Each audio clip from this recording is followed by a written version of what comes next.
मैं आपको रोमियो की पत्री और उसके 12वें अध्याय में ले चलता हूं। यहां पर प्रभु का दास हमें 4 वचन से 8वें वचन के बीच में आत्मिक वरदानों के विषय में कह रहे हैं, और मैं आपको इसके ऊपर वाला वचन यानी कि 3रे वचन में इन आत्मिक वरदानों को लेकर के जो प्रस्तावना लिखी है वो आपको सुनाना चाहता हूं। 12वां अध्याय 3रा वचन। क्योंकि मैं उस अनुग्रह के कारण जो मुझको मिला है तुम में से हर एक से कहता हूं कि जैसा समझना चाहिए उससे बढ़कर कोई भी अपने आप को न समझे, पर जैसा परमेश्वर ने हर एक को विश्वास का परिमाण के अनुसार बांट दिया है। परमेश्वर ने हमें वरदान दिया है, परमेश्वर ने हमें विश्वास दिया है, और इसी परिमाण के अनुसार हमको अपना जीवन जीना है। इसी परिमाण के अनुसार हमको अपने सेवकाई के कार्य करने हैं। अपने वरदानों के उपयोग में भी इस बात को स्मरण रखना है कि परमेश्वर ने मुझे क्या दिया है और कितना दिया है। और यह बात इतनी महत्वपूर्ण है कि प्रभु का दास हमसे कह रहा है, हर एक जन को चिताता हूं कि वो अपने आप को इससे बढ़कर के ना समझे। यह बात हर एक के लिए है, वरन फिर से कहता है कोई भी अपने आप को इससे बढ़कर के ना समझे। प्रियो, यह वही सिद्धांत है जिस पर प्रेरित अपनी सेवकाई का कार्य करते थे। मैं आपको 2 कुरिन्थी और उसके 10वें अध्याय और उसके 13वें और 14वें वचन से बताता हूं। लिखा है, हम तो सीमा के बाहर घमंड कदापि ना करेंगे। प्रेरितों का कहना है कि हम अपनी सीमाएं जानते हैं, परंतु उसी सीमा तक जो परमेश्वर ने हमारे लिए ठहरा दी है। ये सीमाएं परमेश्वर ने बनाई हैं और उसमें तुम भी आ गए हो, और उसी के अनुसार घमंड भी करेंगे, क्योंकि हम अपनी सीमा से बाहर अपने आप को बढ़ाना नहीं चाहते, जैसे कि तुम तक न पहुंचने की दशा में होता, वरन मसीह का सुसमाचार सुनाते हुए तुम तक पहुंच चुके हैं। प्रेरितों का कहना है कि परमेश्वर ने हमारे लिए जो सीमा बांध के रखी है हमको दिख गई है, हम जानते हैं, और हम उस सीमा को लांघने नहीं वाले हैं। प्रियो, आज का हमारा पाठ यही हमें सिखा रहा है, अपने प्रमाण से अधिक हमें नहीं करना है। परमेश्वर ने हमें आत्मिक वरदान दिए हैं, और आत्मिक वरदान बेशक बहुमूल्य हैं। आत्मिक वरदान परमेश्वर ने अपने स्वर्ग के खजाने में से हमको दिया है, और यह खजाना हमारी देह में रहता है। प्रियो, हमारी देह जो है ये धूल की बनी हुई है। ये पात्र जो है, ये बर्तन जो है, ये मिट्टी का बना हुआ है, और इस मिट्टी के बर्तन में खजाना रखा हुआ है। मैं एक और वचन आपके सामने बताता हूं, 2 कुरिन्थी और उसका 4था अध्याय और 7वां वचन। परंतु हमारे पास वह धन मिट्टी के बर्तनों में रखा है कि यह असीम सामर्थ हमारी ओर से नहीं, वरन परमेश्वर ही की ओर से ठहरे। अर्थात हमारा जो जीवन है ये छोटा है, मिट्टी का बना है, हमारी कुछ सीमाएं हैं, और इस सीमा के अंदर में परमेश्वर के जो वरदान हैं उनका उपयोग हमें करना है। परमेश्वर के आत्मिक वरदान जो हमने पाए हैं हमें अपनी सीमाओं में, अपने प्रमाण में रह करके करना होगा। इससे यह भी स्पष्ट हो रहा है कि जब हमें दिव्य सामर्थ्य मिल रही है, ईश्वरीय वरदान मिल रहा है, तो भी हमारी कुछ मानवीय सीमाएं हैं जो हम दूर नहीं कर सकते। इसे मैं अंग्रेजी में भी बोलकर बताता हूं, divine enablement do not remove human limitations. परमेश्वर का यह खजाना मिट्टी के पात्रों के भीतर रखा हुआ है। अब आप एक प्रश्न मुझसे कर सकते हैं कि हमें तो आत्मा की भरपूरी मिली है, ऐसा नहीं है क्या? जी नहीं, परमेश्वर हम मनुष्यों को अपनी आत्मा की असीमित मात्रा नहीं देता है। परमेश्वर ने अपने आत्मा की भरपूरी जो है वो केवल अपने एकलौते पुत्र प्रभु यीशु ख्रीस्त को ही दी है। आइए सुसमाचार में से इस वचन को देख करके साबित करेंगे। यूहन्ना रचित सुसमाचार और उसके 3 अध्याय और उसके 34 वचन में लिखा है, क्योंकि जिसे परमेश्वर ने भेजा है वह परमेश्वर की बातें कहता है, क्योंकि वह आत्मा नाप नाप कर नहीं देता है। परमेश्वर को जिसने भेजा है, परमेश्वर ने जिसको भेजा है उसे वह आत्मा नाप कर नहीं दे रहा है, परंतु भरपूरी से दे रहा है। कुलुसियों के 1 अध्याय और उसके 19 वचन में देखें, क्योंकि पिता की प्रसन्नता इसी में है कि उसमें सारी परिपूर्णता वास करे।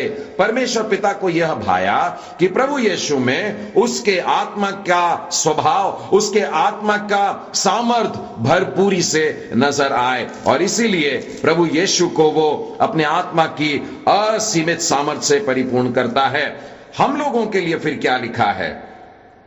आप 31 वचन में आइए, जहां पर यूहन्ना इस प्रकार की गवाही दे रहा है, जो ऊपर से आता है वो सर्वोत्तम है, अर्थात प्रभु यीशु ख्रीस्त। जो पृथ्वी से आता है वो पृथ्वी का है। वो खुद के लिए कह रहा होगा, आज हम भी अपने लिए कह सकते हैं हम पृथ्वी के हैं, और पृथ्वी की ही बातें कहता है। जो स्वर्ग से आता है वह सब के ऊपर है। यूहन्ना बपतिस्मा दाता ने इस बात को जाहिर किया कि लोग जो उसे बहुत आदर देते थे, उसे प्रभु का नबी समझ रहे थे, उसे सब कुछ समझ रहे थे, उसने अपने आप को छोटा किया और बताया कि मैं केवल मार्ग तैयार करने आया हूं, और मुझसे जो बड़ा है वो मेरे बाद अब आता है, और वो यीशु की बात करता है, और वो यह भी कहता है कि मैं तो केवल पानी से बपतिस्मा देने वाला, लेकिन वो तुम्हें आग और आत्मा से बपतिस्मा देगा। अपने आप को उसने छोटा किया, अपने आप को उसने सीमा में बांध लिया। हमें अपने प्रमाण से अधिक नहीं सोचना चाहिए। असीमित आत्मा का दिया जाना केवल प्रभु यीशु के लिए है, यह मुझको इब्रानियों की पुस्तक में भी नजर आता है। इब्रानियों के 1 अध्याय में आइए और उसके 8वें और 9वें वचन में यह बात आपको प्रकट होगी। यहां पर लिखा है, परंतु पुत्र के विषय में वो कहता है, हे परमेश्वर, तेरा सिंहासन युगानुयुग रहेगा, तेरे राज्य का राजदंड न्याय का राजदंड है। तूने धर्म से प्रेम और अधर्म से बैर रखा, इस कारण तेरे परमेश्वर ने तेरे साथियों से बढ़कर हर्ष रूपी तेल से तेरा अभिषेक किया है। प्रभु यीशु के बारे में ये शब्द लिखे हैं, और उसका जो अभिषेक किया गया है ये कुछ बढ़कर के किया गया है। यहां पर जो शब्द आता है वो लिखा है, तेरे साथियों से बढ़कर के तुझे हर्ष रूपी तेल से अभिषेक किया गया है। परमेश्वर ने बहुत से भविष्यवक्ताओं को भेजा, परमेश्वर ने बहुत से याजकों को भेजा, परमेश्वर ने बहुत से राजाओं को भेजा, परमेश्वर ने बहुत से न्यायियों को भेजा। ये सारे लोगों को मैं प्रभु यीशु के साथियों के रूप में देख सकता हूं, और जब मैं इनको साथियों के रूप में देख रहा हूं तो मैं यीशु को अलग ही उठा हुआ पाता हूं, और यह वाला वचन उसमें पूरा होता है कि सारे साथियों से बढ़ करके तेरा अभिषेक हुआ है, हर्ष रूपी तेल से तेरा अभिषेक हुआ है। अब आपके मन में एक प्रश्न उठता होगा कि वचन में तो लिखा है कि हम लोग प्रभु यीशु से भी बढ़ करके कुछ काम करने वाले हैं। आइए हम उस वचन की ओर जाएं ताकि वो बात स्पष्ट हो सके। यूहन्ना रचित सुसमाचार और उसके 14वें अध्याय में और उसके 12वें वचन में यहां पर यूं लिखा है, मैं तुमसे सच सच कहता हूं कि जो मुझ पर विश्वास रखता है, ये काम जो मैं करता हूं वह भी करेगा, वरन इनसे भी बड़े काम करेगा, क्योंकि मैं पिता के पास जाता हूं। यहां पर जो हमारी शंका है कि प्रभु यीशु के पास में पवित्र आत्मा के वरदानों का सामर्थ्य असीमित है और हमारे पास कम है, लेकिन हमको यह भी वरदान मिला है कि हम यीशु से बढ़कर काम करने वाले हैं। इसका उत्तर भी इसी वचन में लिखा है। ये काम जो मैं करता हूं वह भी करेगा, वरन वह मेरे से भी बड़े बड़े काम करेगा, क्योंकि आगे लिखा है मैं पिता के पास जाता हूं। प्रभु यीशु के पिता के पास जाने से मेरे बड़े बड़े कामों का क्या संबंध? आगे अगर हम ध्यान दें तो यीशु ने अपने पिता के पास जाने का कारण भी बताया है। जब मैं पिता के पास जाऊंगा केवल तभी वहां से पवित्र आत्मा आएगा। वचन में लिखा है तब मैं वहां अपने पिता से विनती करूंगा और वह तुम्हें एक और सहायक देगा और वह सर्वदा तुम्हारे साथ रहेगा। हम लोग अनाथ नहीं छूटेंगे। हमारे पास में परमेश्वर अपना सामर्थ्य देता है, सहायक देता है, आत्मा देता है। और यह कब संभव हुआ? जब यीशु पिता के पास में पहुंचते हैं। जब आत्मा तुम में आ जाए तो तुम मुझ में आ जाओगे। प्रभु यीशु के साथ में जब एक हो जाते हैं हम, तब हम कुछ बड़ा काम कर सकते हैं। ये अगले अध्याय में यानी कि यूहन्ना के 15वें अध्याय में स्पष्ट होगा।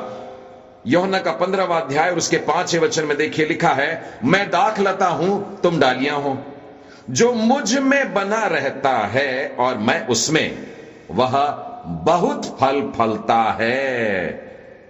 वो बहुत फल फलता है, वरन आगे लिखा है तुम मुझसे अलग रह करके कुछ भी नहीं कर सकते। यीशु से हटकर हम कुछ नहीं कर सकते, और यीशु में और यीशु मुझ में जब आता है तो हम बहुत फल लाते हैं। इसी अध्याय के 8वें वचन में अगर देखें तो फिर एक बार बहुत फल के शब्द का वर्णन वहां पर है। मेरे पिता की महिमा इसी से होती है कि तुम बहुत सा फल लाओ। प्रभु यीशु ने यहां पर फिर एक बार कहा कि हमें बहुत सा फल लाने का है। इस अध्याय के अंत में यह स्पष्ट होगा कि ये बहुत फल से वास्तव में क्या कहना चाहते हैं। हम जो बड़ा काम करने वाले हैं वो वास्तव में क्या है। 26वें वचन में देखें, परंतु जब सहायक आएगा जिसे मैं तुम्हारे पास पिता की ओर से भेजूंगा, अर्थात सत्य का आत्मा जो पिता की ओर से निकलता है, तो वह मेरी गवाही देगा और तुम भी मेरे गवाह हो, क्योंकि तुम आरंभ से मेरे साथ हो।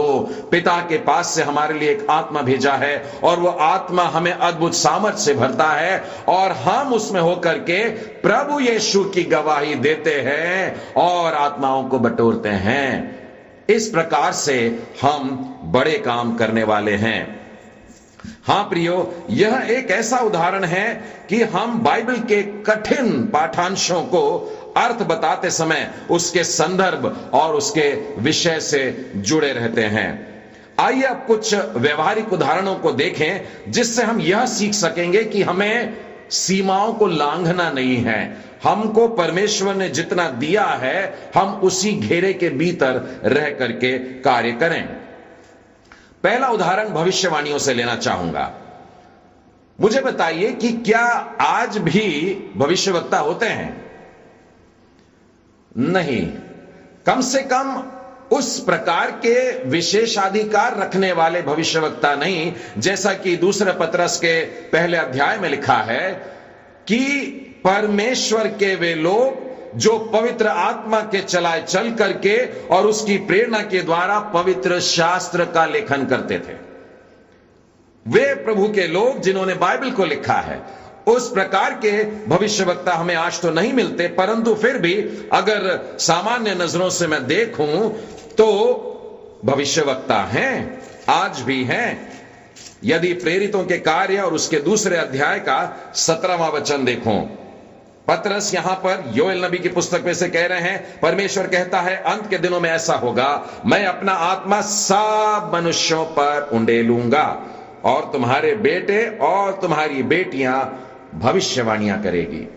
यह वचन आज के लिए है और इसीलिए आज भी हमें भविष्यवक्ता मिलते हैं।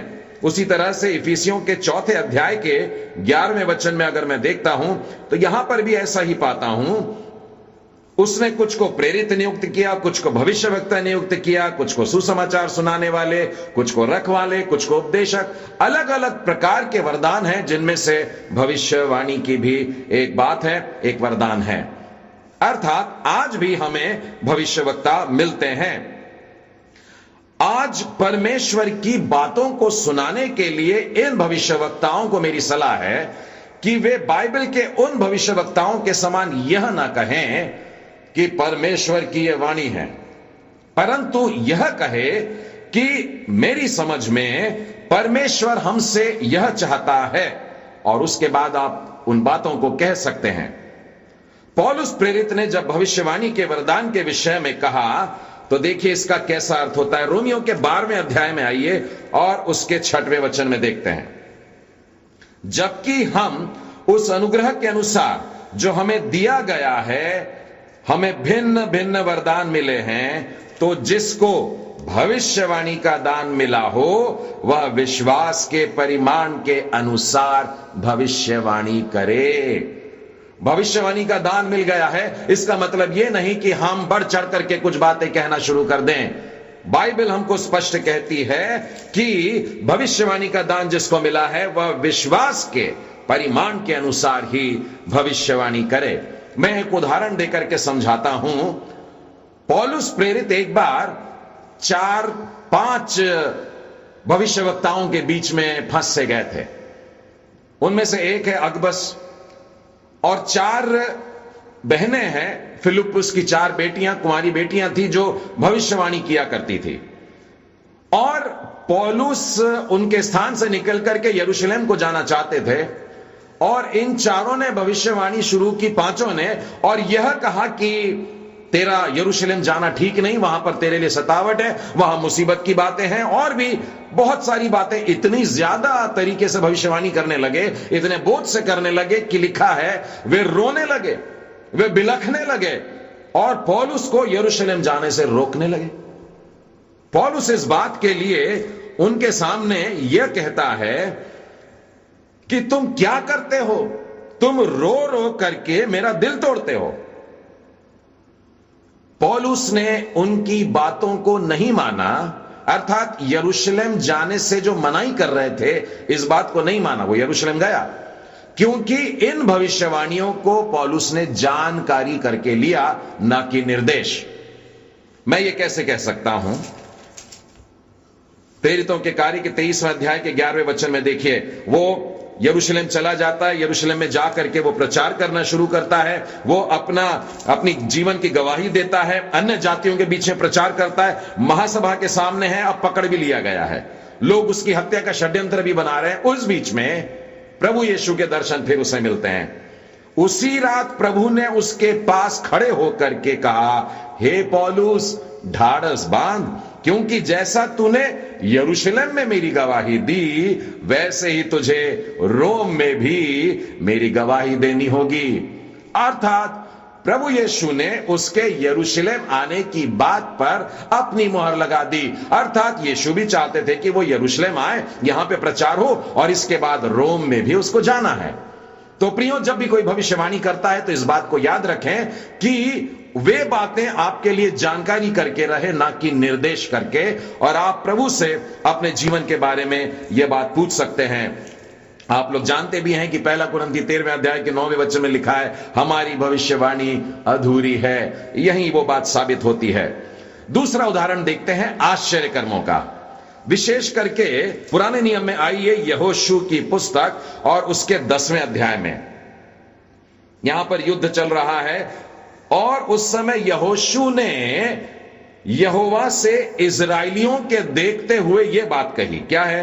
हे सूर्य, तू गिबोन पर, और हे चंद्रमा, तू अय्यालोन की तराई के ऊपर थमा रहे।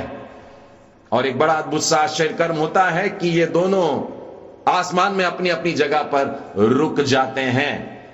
तो इसका क्या मतलब निकलता है? क्या आज मैं भी बाहर निकल करके ये प्रकृति से कहने लगूं, सूरज और चांद से कहने लगूं कि भैया तुम रुक जाओ, हिलना नहीं?